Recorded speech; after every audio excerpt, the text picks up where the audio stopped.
നിങ്ങളൊരു ജാവാസ്ക്രിപ്റ്റ് ഡെവലപ്പറാണെങ്കിൽ ശ്രദ്ധിക്കൂ, നിങ്ങളുടെ വർക്ക് ഫ്ലോയെ തന്നെ അടിമുടി മാറ്റാൻ കഴിവുള്ള ഒരു പുതിയ ടൂളിനെക്കുറിച്ചാണ് നമ്മളിന്ന് സംസാരിക്കാൻ പോകുന്നത്. അതിന്റെ പേരാണ് ബൺ. നമുക്കെല്ലാവർക്കും ഈ അനുഭവമുണ്ടാകും, അല്ലേ? ഒരു ചെറിയ മാറ്റം കോഡിൽ വരുത്തിയാൽ പോലും പിന്നെ കാത്തിരിപ്പാണ്. ഡിപെൻഡൻസികൾ ഇൻസ്റ്റാൾ ചെയ്യണം, ടെസ്റ്റുകൾ ഓടിക്കണം, പ്രോജക്റ്റ് ബിൽഡ് ചെയ്യണം. ഇതിനൊക്കെ വേണ്ടി എത്ര സമയമാണ് നമ്മൾ വെറുതെ കളയുന്നത്? ജാവാസ്ക്രിപ്റ്റ് ഇക്കോസിസ്റ്റം ശരിക്കും പവർഫുള്ളാണ്, ഒരു സംശയവുമില്ല. പക്ഷേ അതിൻ്റെ കൂടെ വരുന്ന ഒരു തലവേദനയുണ്ടല്ലോ.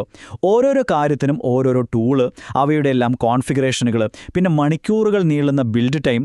ശരിക്കും പറഞ്ഞാൽ ഈ ടൂൾ ഫെറ്റീഗ് നമ്മളെ വല്ലാതെ മടുപ്പിക്കും. അപ്പോൾ ഈ പ്രശ്നങ്ങൾക്കൊക്കെ ഒരു പരിഹാരമുണ്ടെങ്കിലോ, അവിടെയാണ് ബൺ എന്ന ഈ കിടിലൻ ടൂള് വരുന്നത്. ജാവാസ്ക്രിപ്റ്റ് ടൂളിങ്ങിലെ ഈ സങ്കീർണതകൾക്ക് വളരെ ലളിതമായ ഒരു ഉത്തരമായാണ് ബൺ സ്വയം അവതരിപ്പിക്കുന്നത്. അപ്പോൾ എന്താണ് ഈ ബൺ എന്ന് ചോദിച്ചാൽ സിമ്പിളായി പറയാം, ഇതൊരു all in one JavaScript tool കിറ്റാണ്. അതും ഭയങ്കര ഫാസ്റ്റ്. ഇതിന് പ്രധാനമായും 3 ലക്ഷ്യങ്ങളാണുള്ളത്. 1, അസാധാരണമായ വേഗത. 2, കോഡ് എഴുതാൻ എളുപ്പമുള്ള നല്ല അടിപൊളി റെഡിമെയ്ഡ് കമാൻഡുകൾ. 3, ഇതെല്ലാം കൂടിച്ചേരുമ്പോൾ നമുക്ക് കിട്ടുന്ന ഒരു കിടിലൻ ഡെവലപ്പർ എക്സ്പീരിയൻസ്. വെറുതെ വേഗതയുണ്ട് എന്ന് പറഞ്ഞാൽ പോരല്ലോ, അതിന് തെളിവ് വേണ്ടേ? ബണ്ണിന്റെ കാര്യത്തിൽ അത് വെറും വാക്കല്ല, കണക്കുകളാണ് സംസാരിക്കുന്നത്. അപ്പോൾ നമുക്ക് നോക്കാം ഇത് എത്രത്തോളം ഫാസ്റ്റ് ആണെന്ന്. ആദ്യം തന്നെ നമുക്ക് പാക്കേജ് ഇൻസ്റ്റലേഷൻ നോക്കാം. നമ്മൾ സ്ഥിരം ഉപയോഗിക്കുന്ന NPM, YARN ഒക്കെ വെച്ച് നോക്കുമ്പോൾ ബൺ എവിടെ നിൽക്കുന്നു എന്ന് കണ്ടോ? ചില സമയത്ത് 30 മടങ്ങ് വരെ വേഗത കൂടുതലാണ്. ചിന്തിച്ചു നോക്കൂ, മിനിറ്റുകൾ എടുത്തിരുന്ന ഇൻസ്റ്റലേഷൻ ഇനി വെറും സെക്കൻഡുകൾക്കുള്ളിൽ തീരും. അതല്ലേ നമുക്ക് വേണ്ടത്? ഇനി കോഡ് റൺ ചെയ്യുമ്പോഴുള്ള വേഗത നോക്കാം, അതായത് റൺ ടൈം സ്പീഡ്. ഒരു സാധാരണ വെബ് സെർവറിൽ ബൺ ഒരു സെക്കൻഡിൽ ഏകദേശം 59,000 റിക്വസ്റ്റുകൾ വരെ ഹാൻഡിൽ ചെയ്യും.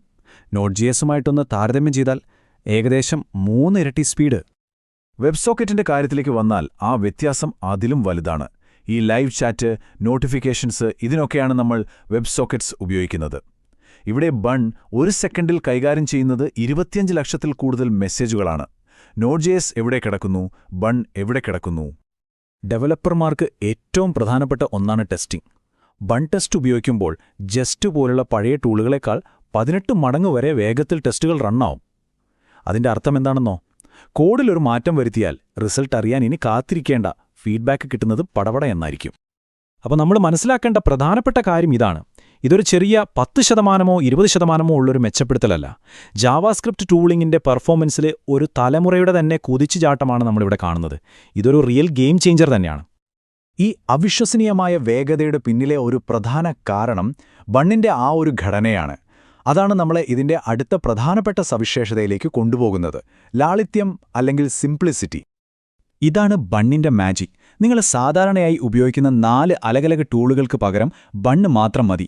കോഡ് റൺ ചെയ്യാൻ Node.js വേണ്ട, പാക്കേജിന് NPM വേണ്ട, ടെസ്റ്റിങ്ങിന് ജസ്റ്റ് വേണ്ട, ബണ്ടിൽ ചെയ്യാൻ വൈറ്റും വേണ്ട.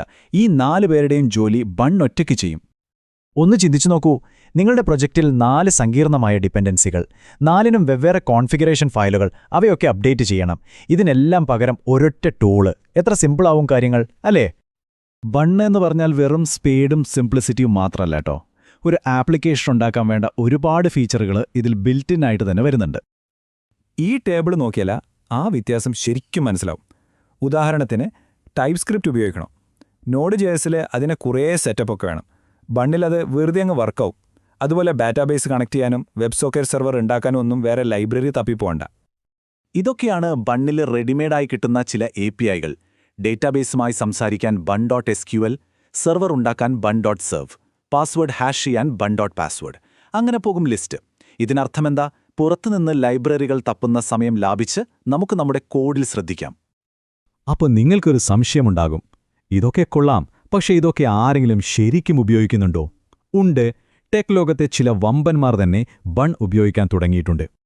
ഉദാഹരണത്തിന് ക്ലോഡ് AI. അവർ പറയുന്നത് ബൺ ഉപയോഗിച്ച് ആപ്ലിക്കേഷനുകളെ ഒരൊറ്റ ഫയലാക്കി മാറ്റാൻ പറ്റുന്നത് കമാൻഡ് ലൈൻ ടൂളുകൾക്ക് വളരെ ഉപകാരപ്രദമാണ് എന്നാണ്. ഇൻസ്റ്റാൾ ചെയ്യാൻ എളുപ്പം, റൺ ചെയ്യാൻ എളുപ്പം. ഇനി മിഡ്ജേണിയുടെ കാര്യമെടുക്കാം. അവർ ലക്ഷക്കണക്കിന് യൂസർമാർക്ക് ഇമേജ് ജനറേഷൻ നോട്ടിഫിക്കേഷൻ അയക്കുന്നത് ബണ്ണിന്റെ built in web socket server ഉപയോഗിച്ചാണ്. അത്രയും വലിയ സ്കെയിലിൽ പോലും ബണ്ണിനൊരു കുഴപ്പവുമില്ല. അപ്പോൾ നമ്മൾ എന്തൊക്കെയാ കണ്ടത്? അസാധാരണമായ വേഗത, എല്ലാം മുന്നിലുള്ള ലാളിത്യം, വലിയ കമ്പനികളുടെ വിശ്വാസം. ഇതെല്ലാം വെച്ച് നോക്കുമ്പോൾ ജാവാസ്ക്രിപ്റ്റിന്റെ ഭാവിയിൽ ബണ്ണിന് എന്ത് റോളായിരിക്കും ഉണ്ടാവുക? ഈ ചർച്ചയിൽ നിന്ന് 3 കാര്യങ്ങൾ ഓർത്തുവെച്ചാൽ മതി. 1. അതിവേഗത. ഇത് നിങ്ങളുടെ കാത്തിരിപ്പ് സമയം ഇല്ലാതാക്കും. 2. All in one simplicity. ഇത് കോൺഫിഗറേഷനിലെ തലവേദന ഒഴിവാക്കും. 3. മെച്ചപ്പെട്ട പ്രൊഡക്ടിവിറ്റി. ഈ രണ്ടും കൂടിച്ചേരുമ്പോൾ നിങ്ങൾക്ക് കൂടുതൽ കോഡ് എഴുതാം, വേഗത്തിൽ പ്രോജക്റ്റുകൾ തീർക്കാം. ഒരു ഡെവലപ്പർ പറഞ്ഞ ഈ ഒരു വാചകം മതി ബണ്ണിന്റെ ഗുണം മനസ്സിലാക്കാൻ. ദിവസം മുഴുവൻ ടൈപ്പ് സ്ക്രിപ്റ്റും മൊഡ്യൂളും ഇമ്പോർട്ടും ഒക്കെയായിട്ടുള്ള തലവേദനകൾക്ക് ഒരു പരിഹാരമാണ് ബൺ. സ്ക്രിപ്റ്റുകൾ വെറുതെ റൺ ചെയ്താൽ മതി. ഇതാണ് ബൺ ഡെവലപ്പർമാർക്ക് നൽകുന്ന ഏറ്റവും വലിയ ആശ്വാസം. അപ്പോൾ നമ്മുടെ അവസാനത്തെ ചോദ്യം ഇതാണ്: വേഗതയ്ക്കും ലാളിത്യത്തിനും ഇത്രയധികം പ്രാധാന്യം നൽകുന്ന ഇതുപോലൊരു ഓൾ ഇൻ വൺ ടൂൾ കിറ്റാണോ ജാവാസ്ക്രിപ്റ്റ് ഡെവലപ്മെന്റിന്റെ ഭാവി?